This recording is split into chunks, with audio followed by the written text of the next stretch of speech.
Vous commencez à connaître la chanson, dès qu'Apple sort des nouveaux iPads, je réalise ce style de vidéo dans laquelle je vous donne des conseils, des guides d'achat sur quel iPad choisir en ce milieu d'année 2024. Et d'ailleurs, on a été chanceux, pourquoi? Parce qu'Apple en a pas sorti un, mais deux récemment. L'iPad Air à ma gauche, un iPad Air disponible dans deux tailles, 11 et 13 pouces, avec un petit nouveau design, mais surtout une nouvelle puce M2 intégrée, mais aussi la compatibilité avec l'Apple Pencil Pro. Et à ma droite, le nouvel iPad Pro, lui aussi disponible dans deux tailles, 11 et 13 pouces, mais cette fois-ci en puce M4 avec un écran OLED ultra fin, sans oublier bien entendu la compatibilité avec l'Apple Pencil Pro aussi. Mais on n'oublie pas bien entendu les autres iPads qui existent déjà au catalogue d'Apple, l'iPad mini, le tout petit format de 8,3 pouces déjà disponible depuis de nombreuses années, qui est encore en vente aujourd'hui, et aussi l'iPad de 10e génération, pourquoi pas, celui-ci qu'on oublie quand même parfois, qui est un iPad qui vaut le détour. Pourquoi? Parce qu'il a un excellent design, un écran de 10,9 pouces et un prix quand même imbattable à moins de 500 €. À E4, ils forment donc les 4 fantastiques, et pour une fois, Apple propose une gamme cohérente de tablettes qui sont destinées à tout le monde, pour tous les budgets, tous les goûts, tous les formats, toutes les tailles, mais surtout toutes les utilisations. Encore faut-il acheter le bon pour son utilisation, et bien comptez sur moi justement pour tout vous dire, parce que je les ai tous testés ces iPads. Et si d'ailleurs vous êtes curieux sur un iPad en particulier, n'hésitez pas, il y a au moins une vidéo disponible sur ma chaîne YouTube sur cet iPad en particulier, tout est dans la description. Alors, on va commencer par l'iPad mini. Petit format, mais pas petit prix. Pourquoi? Parce que l'iPad mini est sorti déjà en septembre 2021. Ça fait une éternité du côté de chez Apple parce qu'il n'a pas été mis à jour depuis.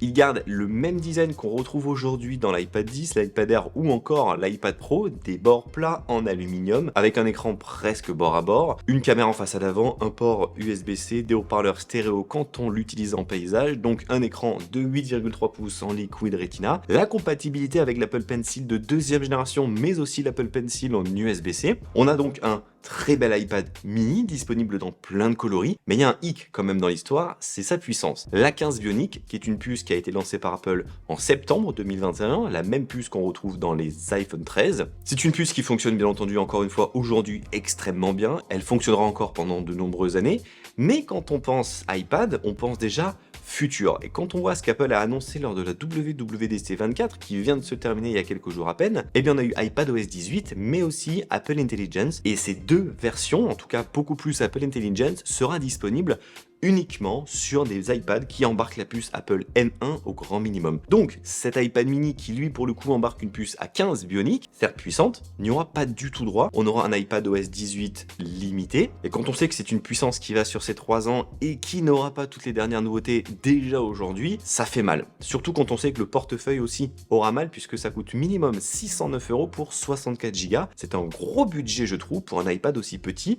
qui devrait normalement être mis à jour en fin d'année avec, on l'espère, l'apparition d'une puce M1 voire M2 si Apple est généreux. Donc oui, c'est un super iPad mini qui est cool, qui est joli, qui fait plaisir à l'œil parce qu'il se tient à une main, mais quand même, je vous conseillerais d'attendre sur celui-ci. Qu'en est-il à côté? Pourquoi pas de l'iPad de 10e génération, lui sorti pile un an plus tard, en octobre 2022. C'est un iPad qui est dans la droite lignée de l'iPad 1, un iPad qui, franchement, designement parlant, n'a rien à se reprocher, un design ultra récent, une caméra frontale qui est même en paysage comparé à l'iPad mini qui lui est en portrait, un iPad qui a de l'USB-C, qui a des haut-parleurs stéréo, qui a un écran en Liquid Retina dans un format assez grand, 10,9 pouces, dans plein de coloris également. On a du Touch ID au-dessus, tout comme l'iPad mini par exemple. Simplement l'écran sera non laminé. Quand on tape dessus, eh bien on a moins ce côté premium qu'on pourrait ressentir pourquoi pas lorsqu'on tape sur d'autres iPads.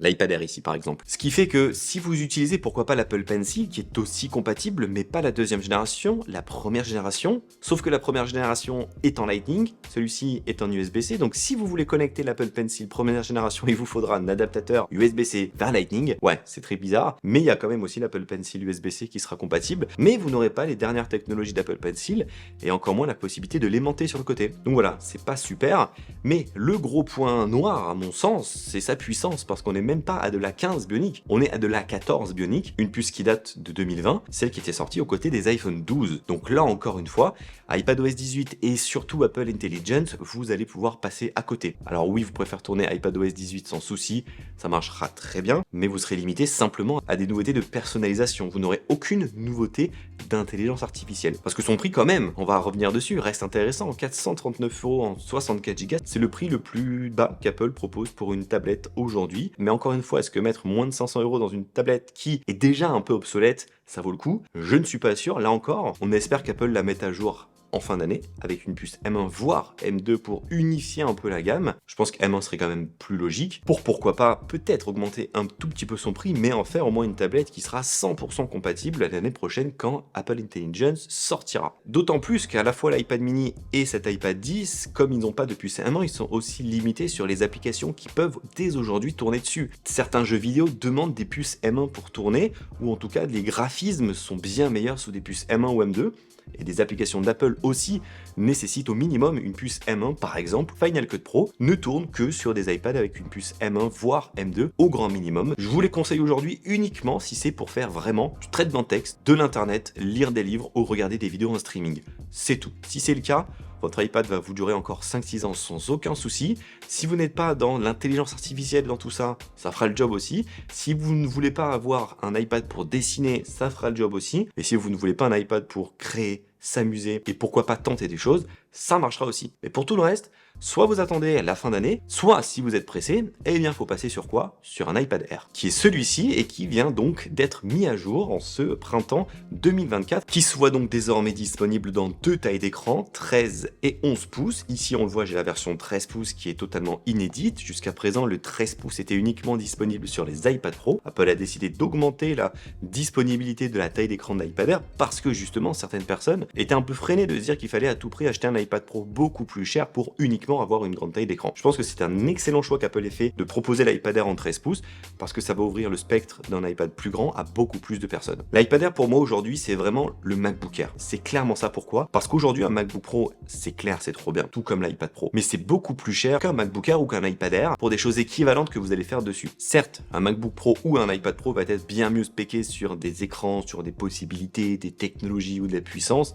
Simplement, il n'y a qu'une infime partie de la population qui va vraiment s'en servir. À côté, un iPad Air ou un MacBook Air aura, oui, l'essentiel, voire un peu plus, fonctionnera extrêmement bien, vaudra beaucoup moins cher, mais surtout permettra de tout faire, aura une polyvalence accrue dans ce que vous allez pouvoir demander à votre produit. L'iPad Air, pour le coup, va avoir un design totalement récent avec la compatibilité des tout derniers accessoires Apple, y compris l'Apple Pencil Pro, qui lui vient se recharger magnétiquement sur le côté, qui va pouvoir avoir le survol de l'écran, la pression sur l'Apple Pencil pour justement lancer le nouveau menu, les ombres déportées, bref, c'est vachement cool. On a un port USB-C intégré, alors non, c'était pas du Thunderbolt, mais c'est l'USB-C. On a des haut-parleurs stéréo, on a une caméra ultra grand angle en façade avant sur la partie horizontale, on a une caméra grand angle en partie arrière, on a toujours le Touch ID, mais surtout une puissance bien accrue à l'intérieur, puisqu'on passe à la M2, une puce que l'on retrouve dans la plupart des Mac en soi, une puce qui permet de faire énormément de choses, mais surtout une puce qui fera bien entendu tourner à la fois toutes les applications d'Apple, Logic Pro, Final Cut Pro, mais aussi Apple Intelligence dès que ça sortira. Donc quand on sait qu'aujourd'hui une puce M1 par exemple sur des iPads, mais surtout sur des Mac, fonctionne du feu de Dieu, dites-vous qu'une puce M2 fonctionne beaucoup mieux, donc durera beaucoup plus dans le temps, et un iPad comme celui-ci, je mets ma main à couper, qu'il vous durera minimum les 10 prochaines années. Et son prix en soi n'est pas si élevé que ça pour sa version 11 pouces, qui démarre quant à elle en 128 Go, puisqu'on démarre à 719 €. Donc à peine 100 € de plus qu'un iPad mini pour beaucoup plus de choses à l'intérieur. Et c'est là, moi, où je vois une énorme différence entre un iPad mini qui est totalement dépassé et un iPad Air qui est en avance sur son temps et qui n'adhère finalement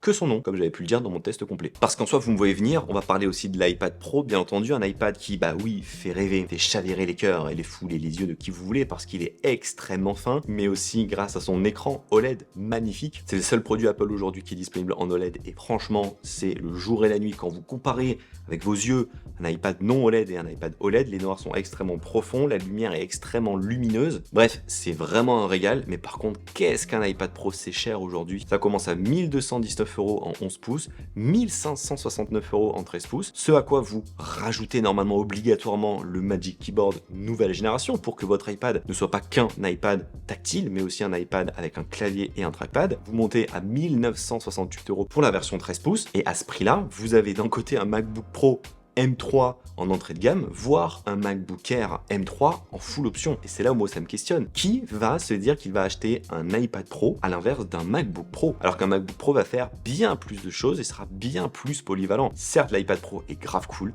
parce qu'il permet d'avoir des applications pour télécharger, pourquoi pas, des films, des séries, jouer à des jeux vidéo de façon plus aisée et facile qu'un Mac.